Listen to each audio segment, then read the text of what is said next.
There's a way of speaking that puts YouTube on easy mode because it hooks viewers in as soon as they click and it keeps them watching until the end. But what sucks is that most coaches and entrepreneurs are still playing YouTube on hard mode because they're just obsessively focusing on strategy and scripting. But when it comes to actually how they speak on camera, they're kind of boring, kind of vanilla. And if you're not engaging on camera, no one's going to watch. So I want to help you out. I've already helped out thousands of coaches and got them from awkward and shy to, wait, who's that guy or girl? And I used to suck at speaking on camera as well until I learned these 5 techniques, which I'm about to show you in today's video. Technique number 1 is called claim the frame. And this is the difference between feeling stifled, not really yourself and quite stiff on camera like a deer in the headlights, versus being totally relaxed, charismatic, and totally yourself, totally authentic. Alongside being a speaking YouTube business coach, I'm also a musician. And I've been on stage a fair few times in my life. What used to happen when I went on stage, even if it was a big stage, lots of space, is that I would stay rooted in one spot, have the microphone here, have my guitar, and feel pretty stiff, stifled like a deer in the headlights. And it would affect my voice, I wouldn't sing as well, and I would be not very interesting to watch on stage.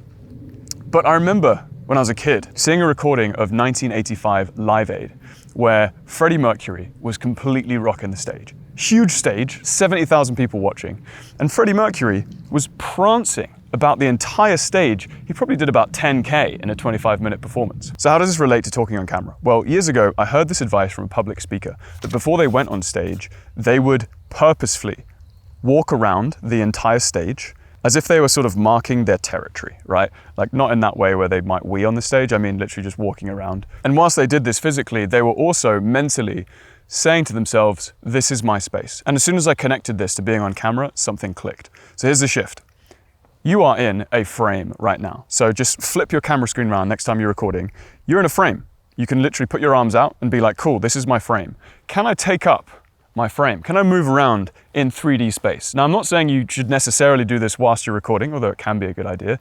What I'm saying is before you're recording, just take a minute to be in the room, in the physical space where you are right now, or in my case, the river dock thing. Now, you might feel a bit silly doing this, but what this is going to do is give you and your body permission to really be here and to take up space. And even though you might stand still, you're probably way more likely to put your arms out in slightly more charismatic gestures. Your body's going to be more relaxed, it's going to make your voice more resonant, and it's going to make you way more engaging to listen to. Technique number 2 is a feeling that you give your audience as soon as they watch, and it's also what keeps them to the end.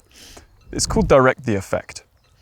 And it's the opposite of what most coaches and entrepreneurs are doing on YouTube. Imagine the great film directors, like just imagine one of your favorite film directors, and imagine how you feel whilst you're watching his or her films. They are purposefully directing how you feel as the viewer whilst you're watching the film experience. So likely in the first scene, maybe it's starting all nice and happy, and they want you to feel that. They want you to feel really comfortable and relating to the characters, and then struggle, conflict, crisis, something really bad happens and it purposefully pulls in your heartstrings. And if you're not feeling in that crisis moment like, oh God, this is horrible, I really care about these characters, then the director hasn't done a good job, right? Then things are getting hopeful, more inspiration, more tense, and you're feeling exactly how the director wants you to feel at any point in his film. Speaking to camera is the same. It might not be quite as dramatic. Hopefully in this video, you're not going to feel a real point of low abyss-like crisis. I hope you don't anyway. And instead, you might be having sort of some intellectual stimulation that hopefully I'm controlling through my points. My goal as the creator of this video is to lead you through a watching experience. So you can be intrigued by something, be mystified by something, and then have a payoff where you're like, oh, that's great, I can implement that at home. And me, to have the feeling of that whilst I'm speaking, makes me a way better speaker. On the opposite side, if you don't feel like you're in control of the viewer experience, and instead you're on the back foot, right? You're sort of playing defense. You are sort of saying stuff, hoping that it lands. You're not really sure what the viewer's thinking or feeling. You're not being a good film director. So you have to direct the effect of your words on your audience. And if you're having that in the plan of your video, when you are speaking, it's going to make you 10 times more confident. You can have this sort of pizzazz, this sort of pizziz. I should stop talking now. And on that point, by the way, if you want help on planning out amazing points in your videos that hook your viewers, then I have a custom GPT called Pull Paint Point, and it's going to help you plan out those points. Even if you just dump a voice note into your phone, it will turn it into something awesome. That tool alone can help you make videos that bring in views and bring in clients, but don't worry, it's totally on me. Technique number 3 is called jitters into juice. And as soon as I realized this, it changed everything for me. I actually learned this again in the context of being a musician.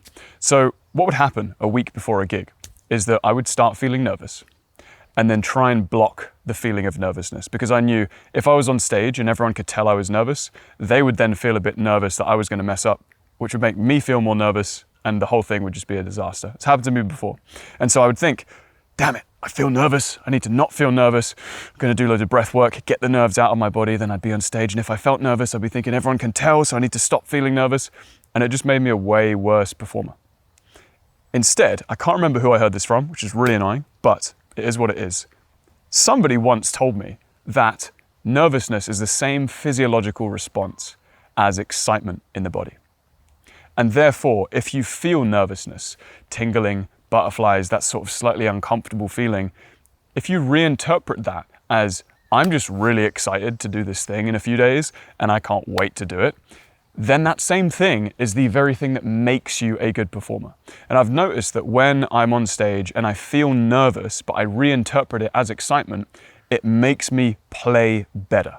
It makes me more engaged. I feel like this positive adrenaline is running through my body that makes me want to play better, makes me want to sing better, makes me want to connect with the audience more, and it turns me into a better performer. It's exactly the same thing going on in my body that would make me a worse performer that makes me a better performer just because of a mental reinterpretation. On camera, this feeling of slight nervousness can be really paralyzing. And by seeing it as excitement, you're just going to have that sparkle in your eye, that extra bit of energy that's going to make you speak way better and be more engaging. All right, this next technique is called hard mode first, and it is such a life hack that gives you so much more pizzazz when you are speaking on camera. And you might be thinking, Thomas, you're being silly, mate, saying pizzazz, but pizzazz is the exact thing you need to hook your audience in the first few seconds of your video. You need that pizzazz. So I'm going to teach you how to get it. I once had a gig back in the day in Barcelona, Spain, where I was living at the time, and I was pretty nervous for this gig. It was in a friend's cafe, and I knew a bunch of my friends would be there, which kind of made it even harder, like more nervous than if it was just strangers for some reason. And I'd be learning this kind of special song. I was into bossa nova at the time. It's this like Brazilian music, and it's all in Portuguese. And I learned this song in Portuguese. I don't speak Portuguese, speak Spanish, I don't speak Portuguese. And so learning this song was like really hard, but I was just addicted to it. I just, for some reason, I really wanted to learn it. And I just learned this song in Portuguese. I was like, oh my God, I speak Portuguese now, apparently. But I'd never sung before in another language. So it was this real like mind-bending thing that I was like, obviously I'm not actually going to perform that in front of these people. But then I thought, what if I performed that song first, got the hardest one out the way, then the rest of the songs that are just in English would feel so much easier, right? And that's exactly what happened.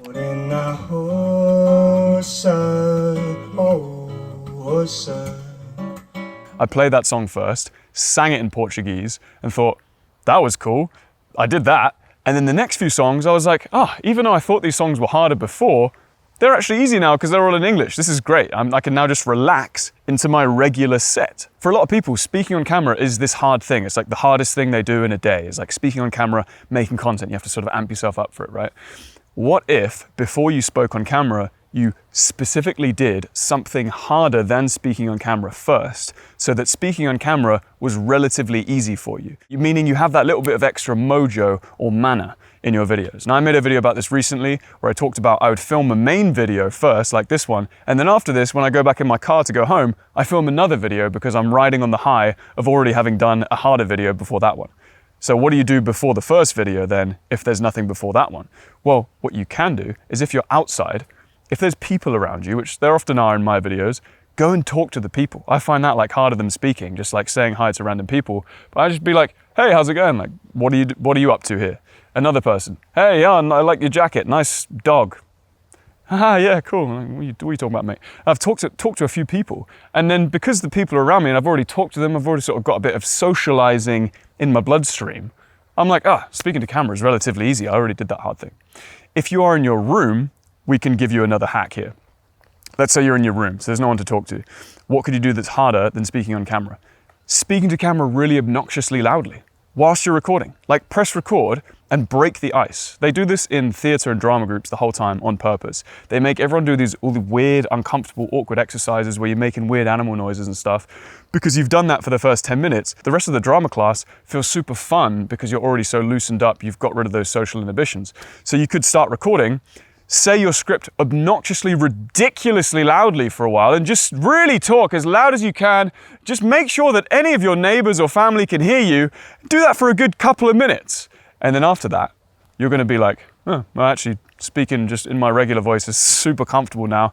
And I think I've got a bit of extra pizzazz. Point number 5 underpins all of the other points. And without this point, not much of it is going to work. And that is that easy is earned. The laziest, most efficient people often work the hardest because they know that by working hard, it's going to give them less work in the future, or it's going to make their life easier eventually. And so if you want to get to the point where you can have fun making YouTube videos, where you can talk off the cuff, where you can engage viewers as soon as they click on your video and keep them watching till the end without having to put in days and days and days of scripting and planning, then you need to earn that. And what that looks like is working specifically on your speaking. And that's what I'm here to help you do, is get you a better speaker so YouTube can be on easy mode and it can become effortless. And this is possible. One of my clients recently told me that he went from taking literally 20 days, this is his own words, 20 days planning a video to being able to plan and film a video in around 20 to 30 minutes. So if you're grinding on the YouTube treadmill right now, working on your speaking might be your ticket to the good life. Again, that custom GPT is in the description. That's going to help you plan out awesome videos so you can start speaking off the cuff. And if you're a coach watching this right now and you want to get to 20K a month in new clients through YouTube, I have the step-by-step roadmap for you. It's in this video next. Why are you still here? Why don't you just go and watch that video?